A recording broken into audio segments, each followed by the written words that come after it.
Naanak na pala ako mga kabong team. Nga pala mga kabong team.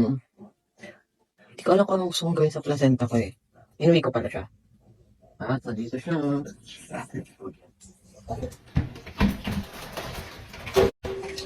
Dito siya. Ayan. Hindi ko alam kung anong gusto kong gawin sa kanya. Ililibing ko ba siya?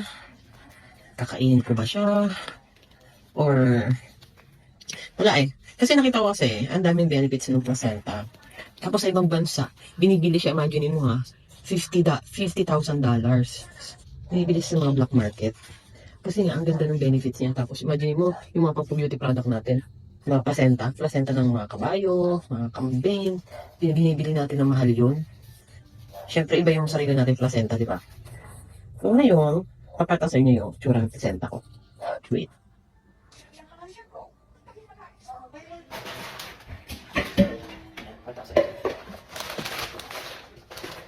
Ito yung siya nakita agad eh. Ayan. Ito ang itsura ng placenta ko. Medyo madugo lang. Siyempre, lilinisin natin po. Anong may comment yung dapat kong gawin? Tumastikan dito. Ayan na. Ito ang kanyang itsura. Buong-buo naman din ako ha. Ang laki oh.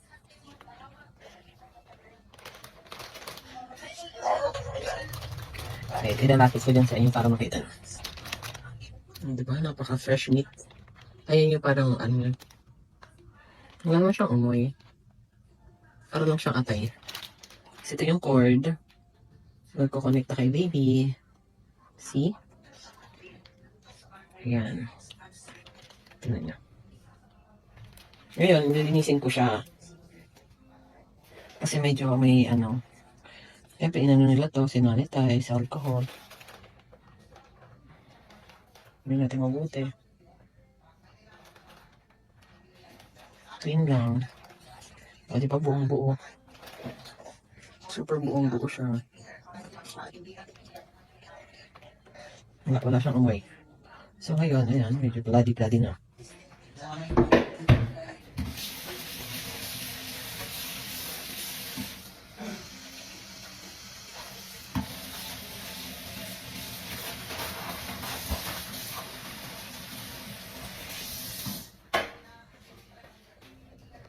So ayun, ito ang aking placenta. Lilinisin natin. Abangan nyo kung anong gagawin ko sa kanya. Nakainin ko ba siya? Ililibing ko ba siya? Kailangan natin i-remove yung mga dugo-dugo. Kasi medyo madugo pa eh. Hindi ito tapan na to. Kasi, dapat ma-remove natin yung mga iba. Ayan po itsura. Super healthy. Ayan. Ayan ang cute to. Alam niyo ba yung iba? Yung artistas na si Colleen Garcia, kinakain niya to. Ina-adobo ba niya pa yun? O nilalaga? Sa kinain niya, ano kanya? Ayun ang buong buo. Ito pa rin tsura niya pagka ano, nakatalikod. Ayan. Lalo natin siya hugasan ng maigi. Ayan.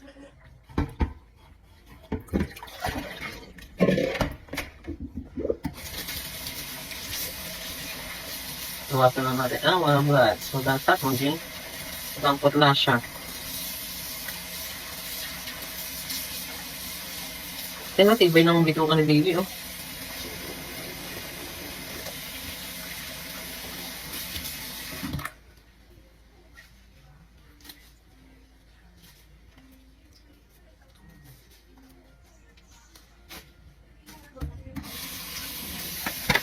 So, ayan. Naisip ko, pakuluan siya.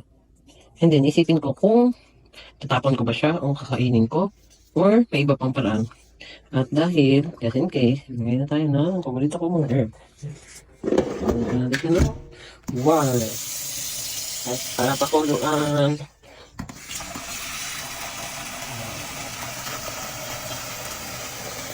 So, ayan. Para na siyang batchoy.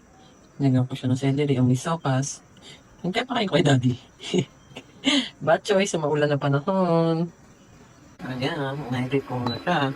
At sa net, na 2. Tapos, na-hydrate natin siya mga kabukim na almost 12 hours. Ayan. Pinipreheat ko muna siya ng 45 minutes set. Ayan. Ito na akong papasok.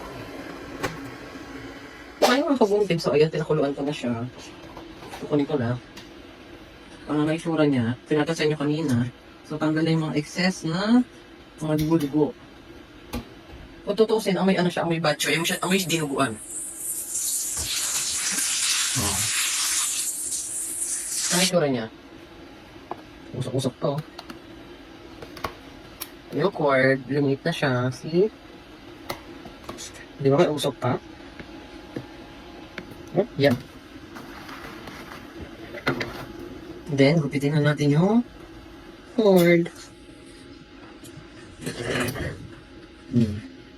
And meet my sportive husband. Kamusta naman ginagawa mo? Wow, what's that? Bookies? May batchoy, no? Ano yan? Oh, ayan yung cord. For the baby na. Ay, lang pala yan. Ayan, malaki siya pero lumit na, di ba? Ay! Mm. Ang bango. Amoy pagkain. Amoy sa baboy. Diba? Ano yan? Ayun yung hydrator. So ngayon, Hydrator o dehydrator? gusto ko gano'n, basta may tor sa dulo. Oh. So ito na, sabi kasi niya kabunting dahil may supportive husband. Sabi ko sa inyo kung anong gagawin ko. Oh, anong gagawin ko? Sabi ko kasi, pag-isip ako kung kakainin ko ba siya or itatapon or idilibing. So ngayon, Dad, ikaw na magsabi sa kanila, Dad, very supportive ka naman, ikaw bumili ng mga needs ko. Huwag mo Hindi nga tinawa. Sabi ko sa nila, gagawin ko doon. Kakapsul daw niya. Tapos isisave, inumin in the future kapag hindi na siya nagpapa-breastfeed. Sabi niya, may paniniwala siyang gaganda daw siya. Aswang to eh. Hindi, dapat na before breastfeeding, inumin ko na. Ganon? So parang bumalik yung nutrients. So ibig sabihin, yung binigay mong nutrients kay baby, mapupunta ulit sa'yo. Oo. Pero hindi minimal na yan, hindi na yan complete. Hindi nga, kaya nga nilimutan Kasi nakuha na ni baby yung iba yan. Oo. Pero meron pa rin. Sino ba nag-inspired sa'yo? Ba't kinaganyan mo yan? Marami. Sa Pilipino, si Colleen Garcia. Di ba parang di na Colleen Garcia? Oo, kasama ni Billy Crawford. Ah. Tapos yung mga Kardashian. Tapos yung mga sikat na artista sa Hollywood. Tapos alam mo ba sa Amerika, $50,000 ang isa nito. Ito yung... $50,000 yan? Oo, ito na yun. Kasi hindi ini-extract na nila. Tapos bibenta dun sa mga gustong ng placenta. So napakamahal nito, no? Okay, so good luck. I love you. Tayo ma'am. Gusto mo na sabaw? Ayoko. Maulan niya yung sa batchoy. No, thanks. Enjoy. Dinaguan. Gusto mo? Yeah. So, ayan na. So, set na lahat. So, sinabi na ng husband ko anong gagawin ko. Gagawin ko siya talagang capsule. So, ayan. Ngayon, i-slicein ko na siya para maging mukhang maliliit. Ayan. Siguro butingin ko na lang. Kailangan kasi mas thinner siya para kapag hinhydrate mo, mukha siyang maliit na ganito. So, ayan. Set ko lang to kabutin. Bye-bye. Init to. Ano yung update? Di ba may heart? So, ngayon, wait na natin siya after 12 hours. Tapan natin siya. So, ayan, kumuntin. Tapos ka lang siya mag-rehydrate. So, napita ko sa inyo yung tsura. And then, sa nga pala, hindi to sa pititan. Nasa sa'yo yun kung anong gusto mong gawin. At buhay ko naman to. Buhay mo naman yan. And, yun lang, trip ko lang. Tingnan natin kung legit. Kung hindi man, di okay lang. Kung legit man, hindi okay lang din, di ba? Wala namang mawawala. Ako naman to. So, yun lang. Shinare ko lang yung ginawa ko dun sa aking inunan or placenta. And, tingnan natin kung anong side effect ba sa akin. Madidisi ba ako? Fresh ba ako? Or worse, di ba? So, kanya-kanyang risk yan. Hindi ko sinasabing gayahin niyo ako. Hindi ko kayo ini-inspire. Nagayahin niyo yung ginagawa ko buong team. Ito, nagpaalam mo sa asawa ko, supportive naman siya. Pumayag siya. Ito yun naman, nandiyan siya sa likod ko kanina. So, and then, risk talaga. Sabi ko, dad ko, ano mangyari sa akin? Ito ang magagawa. So, sabi niya, dahil nalog ng tumani, okay. So, ayun, yun ang update natin. Ito yung lips ko, yung hair ko, katawan ko. So, ayan. Ang aking Sammy, dahil wala na si Bia. May baby bump.